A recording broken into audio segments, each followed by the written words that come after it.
My name is Rene Enriquez. My CDC number is 869-471. I have been involved in organized crime for 20 years, and I've been a Mexican Mafia member for over 17 years.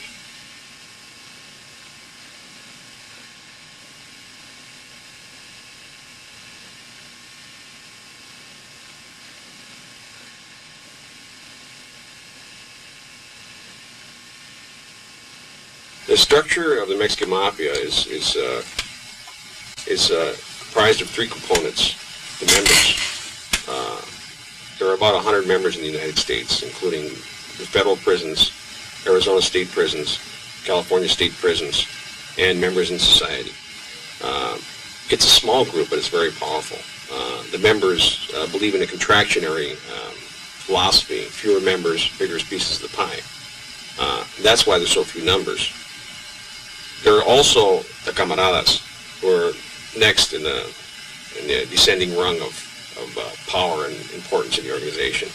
The camaradas are the soldiers, the backbone. These are the doers in the organization. They comprise the crews, the mesas, which are controlling boards on the main lines, which control prison main lines.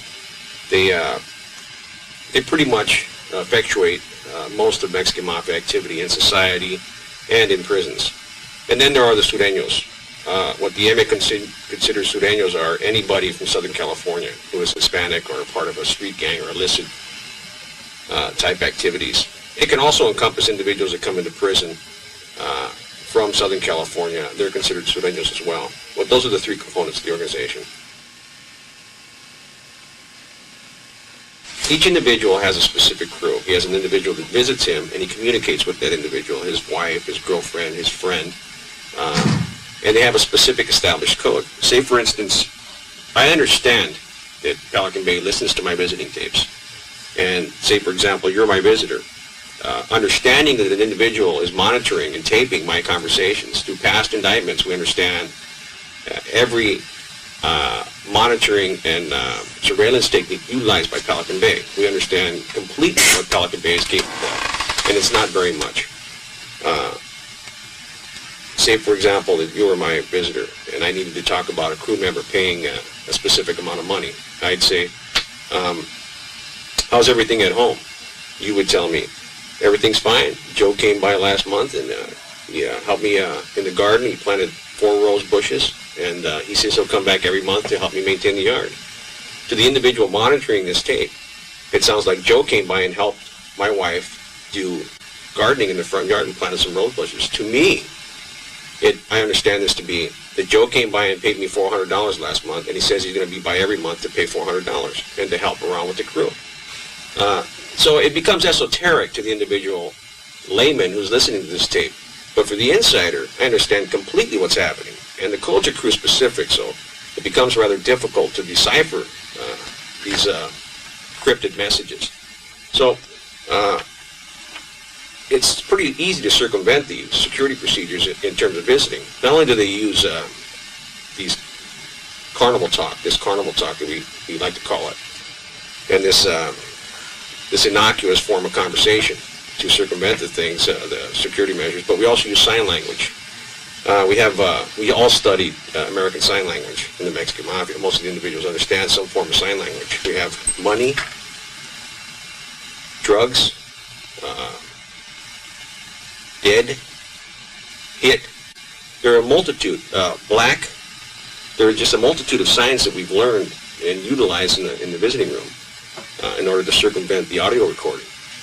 They also utilize notes, which they secrete in their body cavities and take out to the visit and hold up against the window for the visitor to read. And this is frequently done. Circumventing the security measures in the visiting room are easy. It's done with regularity, and it's almost impossible to stop.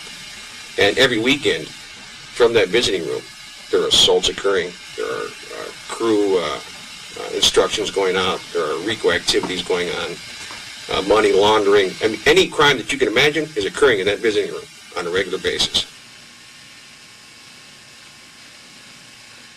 I personally utilized the trust accounts to launder money. I would receive Mexican Mafia payments from multiple sources. And this was only a small fraction of the overall payments that I received. I I know multiple individuals in California state prisons, federal prisons, that utilize these trust accounts to launder money. They receive money from a variety of sources, and once it's on their books, they fill out a form called a trust withdrawal application, and they're entitled to release money to any individual they wish. We do this on a frequent basis. I was allowed to utilize the trust account system to buy U.S. savings bond, double E savings bonds, $200, $500, but it's cumulative. Every cent of that money is criminal money. There's no mistake in it. It doesn't take a rocket scientist, and I don't mean this in a derogatory fashion, but it doesn't take a rocket scientist to figure out that the Mexican Mafia are receiving increments of $150, $200, $350 on a regular basis, is amassing money from illicit sources. Nobody in society can afford to pay individuals this money for their canteen, nor does an individual in prison need $20,000 on his books for bubble gum and candy bars. It's painfully obvious that individuals are conducting criminal enterprises from their cells, and the Mexican Mafia understands that nothing can be done about it, so they continue their activities.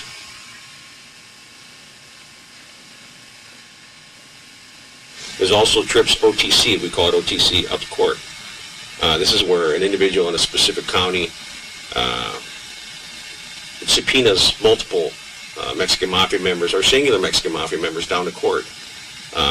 When the CDC receives a subpoena, it has to release this individual to the county that's requesting him as a written witness, material witness, and they're always bogus.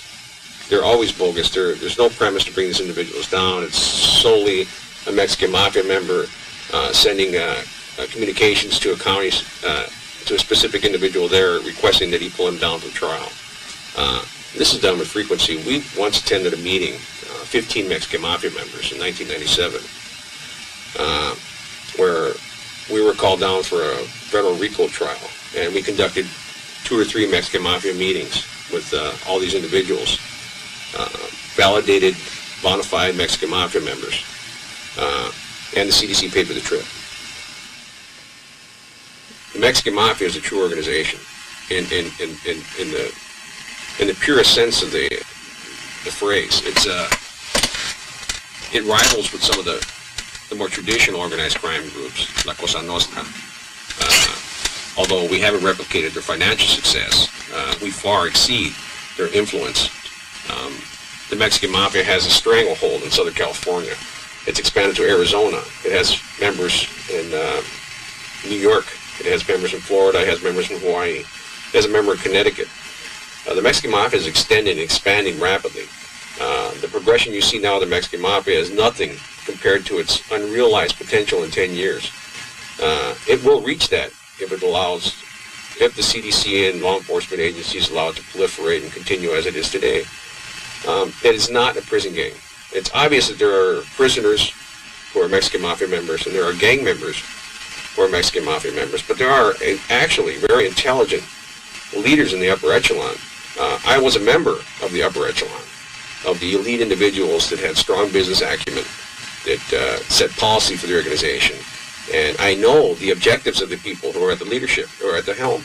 And they intend to create a huge organization with very few members, but with huge potential. True organized crime, in the purest sense of the word. It's organized crime. This is not a prison gang.